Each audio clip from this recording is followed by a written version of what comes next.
some raggedy child talking about to slap a kid. Like. I go to jail. No, I'm not involved. I'm not bailing you out. Okay. So she just was not trying to sit next to two Negroes. So and 30,001 entry fee. No thanks. Boo. No.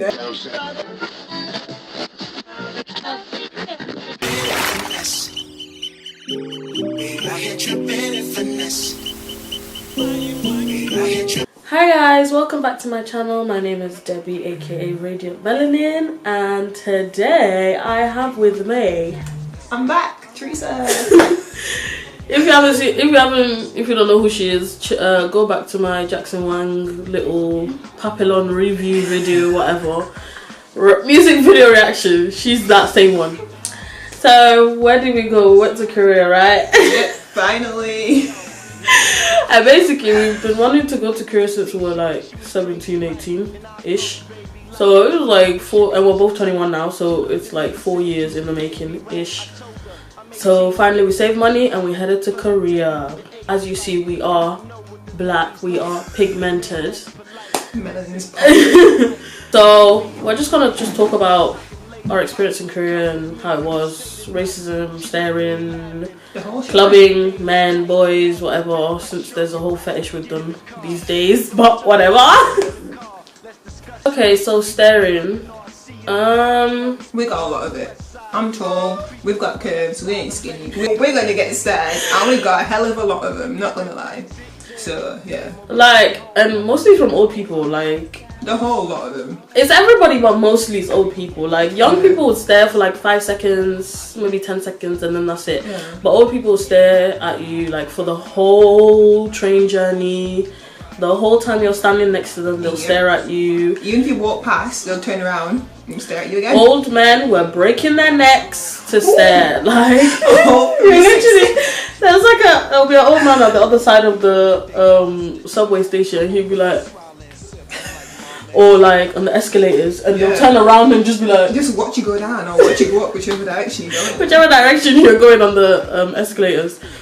So, like, they stare a lot, but that's the thing, they didn't stare in disgust or like fear.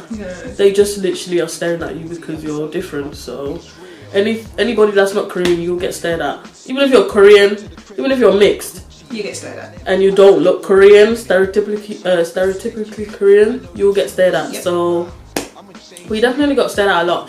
And again, our height as well played a huge part. Like, we're taller than most people in Korea. Like, I'm 5'7", so I'm not even like massively tall. Yeah, you are in Korea.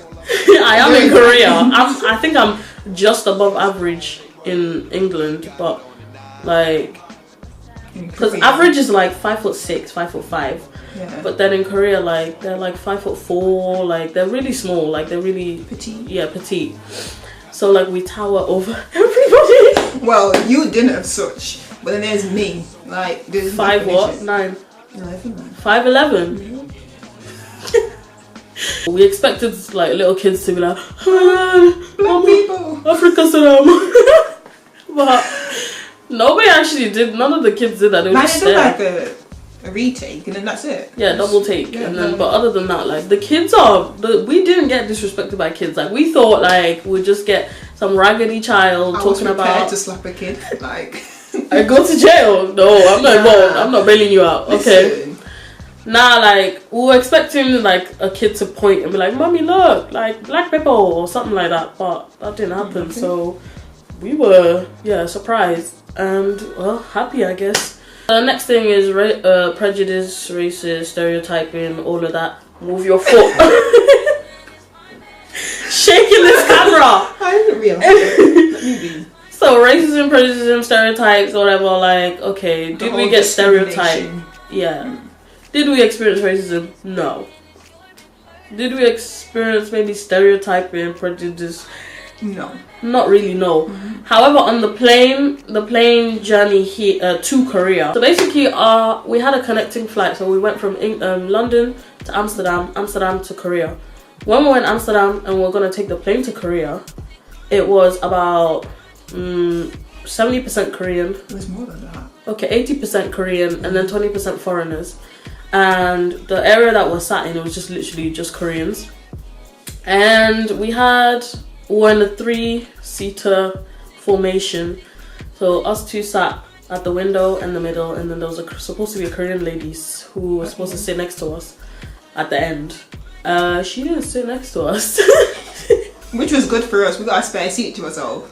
Like, she was not having it. Like, I saw her come in on the plane, I was like, she's gonna sit next to us. She came and put her bags there, and she was just standing there, like, refused to sit down. She didn't sit down. And we were like, the fuck? Like, is you gonna sit down, or is this plane gonna move with you standing up? And she ended up, like, talking with the flight attendants and saying... God knows what she was talking. I don't know what she was saying, but something like, she's not trying to sit there. And the flight attendant was talking to her for a good 10 minutes, like, I think trying to convince her. She just was not trying to sit next to 2 Negroes, so... Oh, wow. So she went and sat next to with the flight attendants. And she lucky they had an extra seat, because otherwise, where would you sit? I don't know. So we just took it as a positive and just were like, oh, free seat. So she moved and we had a middle seat, like, empty. And we just enjoyed... Well, the flight was a bit painful. The seats were tiny, but whatever. It was like a normal experience. It was a normal experience. We literally were treated like human beings. Yeah. Other than the staring, us being black really didn't really do anything. Like, people stare and that's it, but people didn't ask weird questions, or when people approached us, they were not like, yeah, hey. Some of them were, but it's because they were drunk anyway, regardless. But yeah, people didn't really approach us with that type of...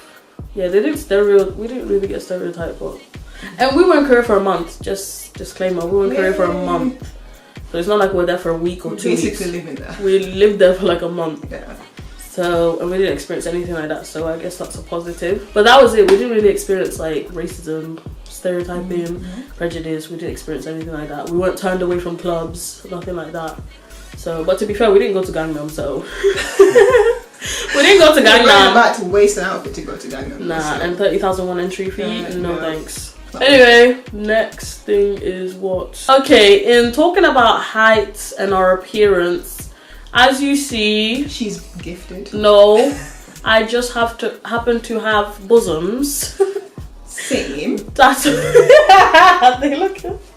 I'm wearing this sports bra today, so you can't see it. She has big boobs as well, but she just like wears sports bras that flatten them, so they're not like out there.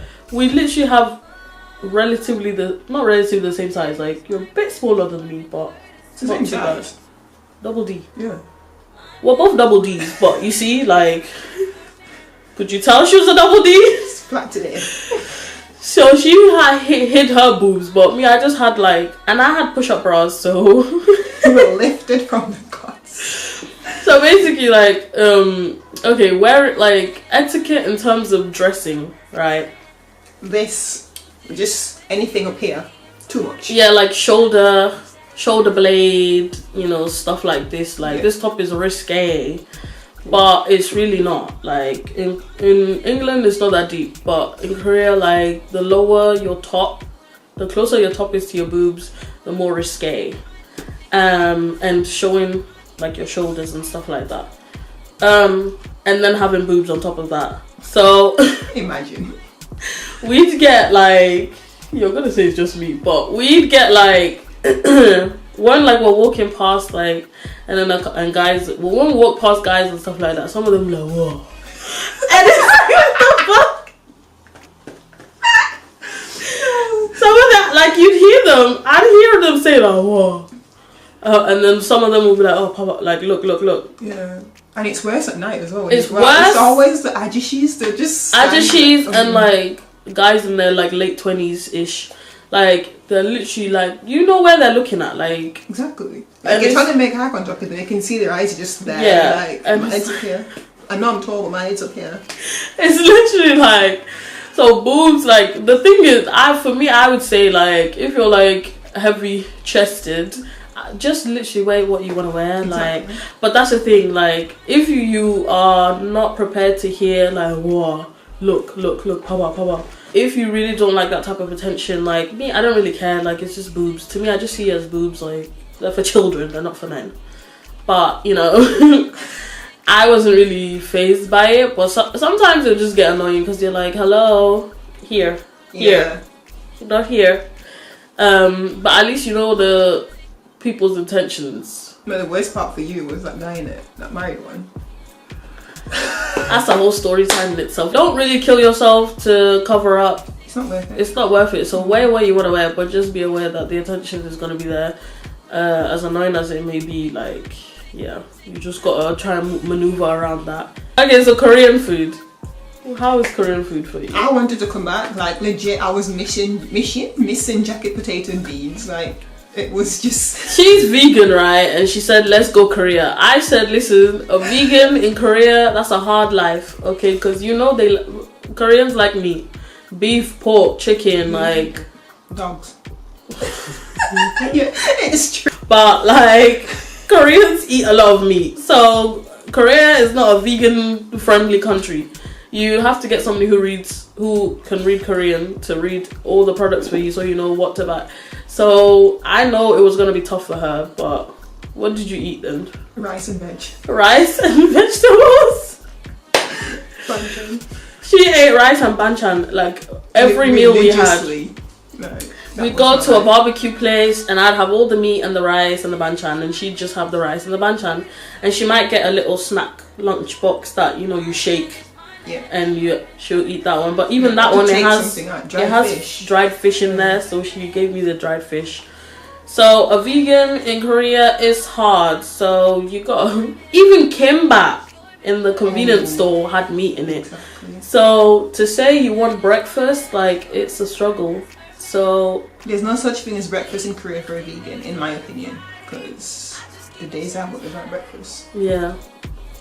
But I was okay, so meat eaters, you're fine. I can't really tell you where you can find vegan food. Where can you find? We went to Plant, but they were on a stupid break. Yeah, we were trying to go to Plant. There's so many other vegan places, but there was a restaurant in Gangnam when we went to. They were on break when we went there. Like the shops, a lot of the restaurants in Korea, like they take 2-hour breaks. And 2 or 3. 2 or 3, about 2. They'll take a break from like 3 to 5 p.m. and it's like, what the hell? Like, so every time we went to these vegan restaurants, they were on break. Plant in Itaewon was on break, and then I forgot what it was called, something rabbit, March Rabbit or something like that. It was in Gangnam. Again, they were on break, and so we didn't actually even end up going anywhere vegan. Korean food in general, like it's alright. Like I don't like tteokbokki. I don't like tteokbokki. Oh, let's not speak of it. That's not like it as well. I don't like tteokbokki because I'm like, it's just chewy and there's no taste really to it. It's the sauce. If the sauce is not good, the tteokbokki will be trash. So that's a lie though. No, we had tteokbokki in Busan and that was good. Yeah. We had tteokbokki in Busan and went to the market. I forgot the name of the market, but it was really good. Gamsan? No. I forgot. No, that's the Culture Village. But other than that, like, yeah, Korean food is, their rice is kind of bland though. They don't put like salt in their rice, like they expect you to eat it with whatever the soups and the sauces. So their rice tends to be bland. We tried naengmyeon, that was trash as well. Like the spicy one's better, but even then it's... If you're gonna order naengmyeon, which is like the buckwheat noodles with ice inside the bowl and stuff, I highly recommend you try the spicy one. It has a lot more flavour to it. The one I had was disgusting. It was sour. I don't know what they put in it, but it was sour and it was horrible. The only thing I liked was the egg. And then the sauces you get to go with them. Nope. The sauce that almost killed me. It tasted like you had crushed paracetamol and mixed it with something. It was disgusting. So I don't know who the hell made that sauce, but that was, or what the hell it's made from, but never ever again. What else was horrible? Oh, blood sausage. Blood sausage was not horrible, but it was just not. I kind of figured I just got to taste more versions of that to get used to it, but it's just chewy. And then, yeah. But the pizzas are great. The pizzas are great. Like Pizza School. Oh my gosh. Pizza School in Korea is better than Pizza Hut, better than Papa John's, better than Domino's. They need to step their game up here. And like the different toppings, like I had the funniest toppings. I had chicken fillet pizza, like a whole chicken fillet on a pizza. That was so good. And then I'd have like bulgogi. it's like chunks of meat on pizza. It was so good. And you gotta make sure though that they don't have sweet potato mousse and stuff all around it, like. But other than that, like, the food in Korea is generally good. Like, it's generally nice, especially kimbap. For me, the kimbap was lit. Okay, it was lit. But like tteokbokki, naengmyeon, and blood sausage, they're not really for me. We didn't try sannachi, which is the live octopus. We didn't have time to, but next time we go, we'll try it. Okay, clubbing and men together. Actually, yeah, let's pair that together, to be honest, because they come hand in hand. Yeah, it's gonna be long, guys. It's gonna be long. Okay, these days, it's been going on for a while, but these days, you know, you got blogs and you got... Girl, pipe down. You got blogs and you got, you know, certain videos on YouTube and things of that sort. It's become like some sort of new culture. Fetishizing Korean men. Yep. And the thing is, okay, let's start with clubbing first before we even get to that. Okay, clubbing in Korea. It's not the best. It is not the best. Like, every club you go to, you hear the same shit American music playing. Oh. I've got nothing against American music, but being a British person, it gets boring. Like, all the players, Kendrick Lamar, This Is America, and which isn't even supposed to be my clubs. Yep, and that stupid Chris Brown song. What's it called? Whatever it's called. It's just... I woke up in Chris Brown's body. Freaky Friday. Friday. Oh, you get Spanish music. Spanish music is fine. Despacito you get all the time. Like us Brits, like British people, we have our own like music scene. We have our own artists. Yep. We have our own sound when it comes to R&B and hip hop, definitely. So like you're not gonna hear that in the club. Like you're not gonna hear J Hus. You're not gonna hear B Young. You're not gonna hear Steph London, even though I don't like that bitch. You're not. Krypton Co. You're not gonna hear Stormzy. You're not gonna hear any British music really. You might hear YMCA. That's not British, though, is it? Is it not? I swear it's not. Whatever. Let's start. Like our favorite places to go: Madholic, Zen Bar, and that's it. Like we didn't even go to Itaewon and we did not go to Gangnam, so we can only talk about Hongdae, like partying in Hongdae. Cream's trash. Creams was so trash. There was nobody there. But our favorite club was Madholic, mostly because it was air conditioned nicely, and you don't smoke in there. So most Korean clubs and bars, they allow you to smoke. So wigs and shit like it's annoying.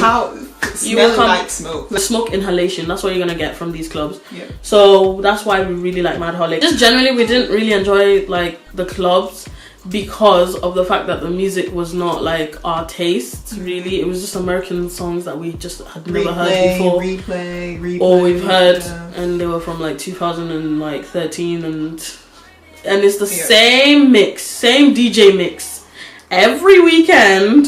How can we be in Korea for a month and hear the same music, the same DJ mix in these clubs? True. You're telling me in a month nobody has released new music? What we like is that the nightlife goes on for longer. So like you could like go to work, finish at 12, go home and get ready and get to the club for like 2, and you'd still enjoy yourself for a good 3 hours, 4 hours. Because the clubs in England, they finish between 3 and 4 a.m. and then that's it. Everybody needs to get the hell home. Yep. Some places even finish at 2. So, but in Korea, like they finish between 6 and 9 a.m. Because what's Zen Bar? What? There's a bar that finishes at 9 or 8 in the morning, and then I think Madholic finishes at 6 as well. We weren't really experimental with going to different clubs. Like we didn't even go to MB2, so there's no MB2 story time. Sorry. The fact that MB2 was 15,000 and it was supposedly very packed and tight and hot and sweaty. Yeah. Every person that came out was really hot and sweaty. Yep. So when the queue to go into MB2, and then everybody we saw come out was just sweating, hot, like, and we're like, ew, like, exactly. Why and it's summer already, like, no. So we're like, nah, let's not go into MB2. In general, I feel as though weird things just follow us in Korea. That's true. That is true. So like when we go clubbing, like we would meet the funniest, creepiest, random, just the whole lot. people. Yeah. So an example would be we met this, and we meet majority of them in Zen Bar. Like, I don't get it. What is with Zen Bar? It's just... Anyway, Zen Bar, like, oh, the security guards are the only reason why we go to Zen Bar, I tell you not, the security guards, like, they are... They're hot as shit, like, not gonna lie. Like, they're hella short though. If you're 5'10" and above, there's no point. You're gonna be taller than most of the security guards. But, I was fine because, you know, I'm 5'7". Anyway, there's one that's thick as hell. And he's cute. Yeah, he's cute. But his mouth is weird. Oh, not that one. I'm not talking about him. Oh, no, at the back door. Like him, and then there's another one. The one at the front. Like... downstairs. Yeah, and they sometimes swap with each other. Anyway, like, there's some fine-ass security men in Zen Bar. So, like, if you want a little bit of eye candy, like, Zen Bar is good. And you're a woman, like, you get it for free. But, like, we just meet the funniest, weirdest people. So, Zen Bar, we met, like... French guy. We're gonna call him French guy. Okay. We don't know his name. No, we didn't meet him in Zendo. We met him outside of Mad Holly. So, it's this French guy that we met. And like, he's a dancer. He was nice at first. Like, when I first said hi to him, we was like, oh, where you guys from? We were like chatting and stuff. He was like, I'm from France. I'm darling. What? And then the other night we went out, it was a Saturday. We met him in Zen, and then he obviously recognised us and stuff. You'll see like some of the same people actually, like in different bars. Yeah, like, he took us to his area where his crew had a table and like.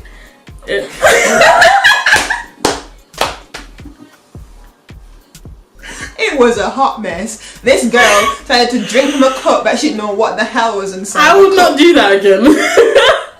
He just brought a drink from out of nowhere and just said, hey, have a sip.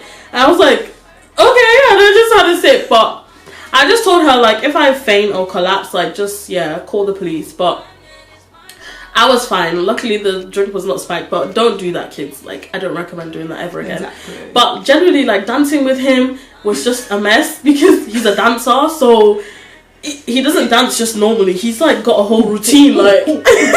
You see his legs and his hands. Because he's really tall as well. He claimed to be 6 foot whatever he claimed He's taller than you, though. Yeah. And you just see all his limbs. He takes up so much space. He takes space. Oh my gosh. This place was full. And you're just like... like, literally pushing you as well. Like...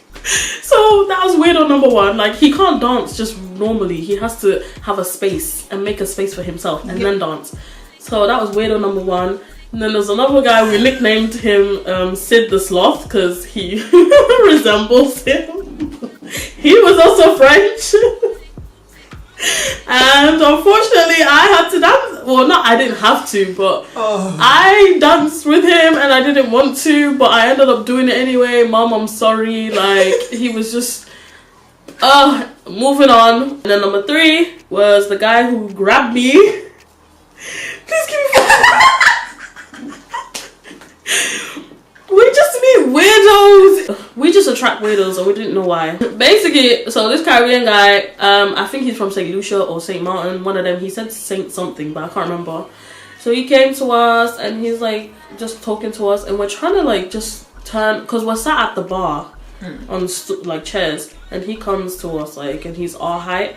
And he's like just like talking and we're like, leave us alone, go away. Because we're trying to turn like to face the bar away from him, but he would come round and talk. And it's like, do you not get the hint? Like, I was not trying to be mean.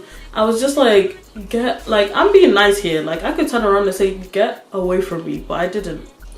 So he talked to both of us, like, talking about, I didn't even want to say what he was saying because it wasn't nice. Let's just put it that way. It wasn't nothing too mean, but it's just there's no need. But it was true what he was saying. But it was not. No, it wasn't. But and then he'd smile and laugh, and then we'll just be like, and then now we're leaving. Now this is like, he was just disturbing us for about an hour.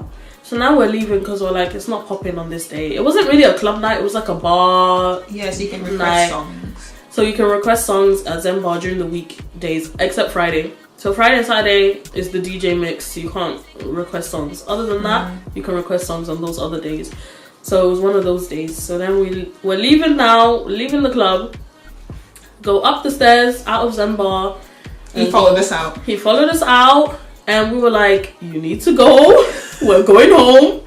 And then he's like, okay, bye. Nice to meet you guys. So he hugged her first. No, he didn't. He shook my hand. Oh, no. He tried to hug you first, right? But you just shook his hand. No. Then he comes to me, and then I shake his hand. And then he's like, oh, give me a hug. And I was like, oh, no, it's okay. Like, I don't know you like that. So, and he was like, oh, no, give me a hug. I was like, no. And he's got my hand in, like, he's got my wrist in his hand. Like this. Like this. So I'm trying to pull away now and go and, like, try and hook arms with her so we can get the hell away. And people are outside as well, okay? This is not like it was in some alleyway. This is in front of people. So he's grabbed my hand and I'm like trying to let go and I'm like, no, it's okay. He's like, no, please give me let me stay here, stop laughing. He's like, no, please give me a fucking hug. He said it with some crazy eyes. I was so scared.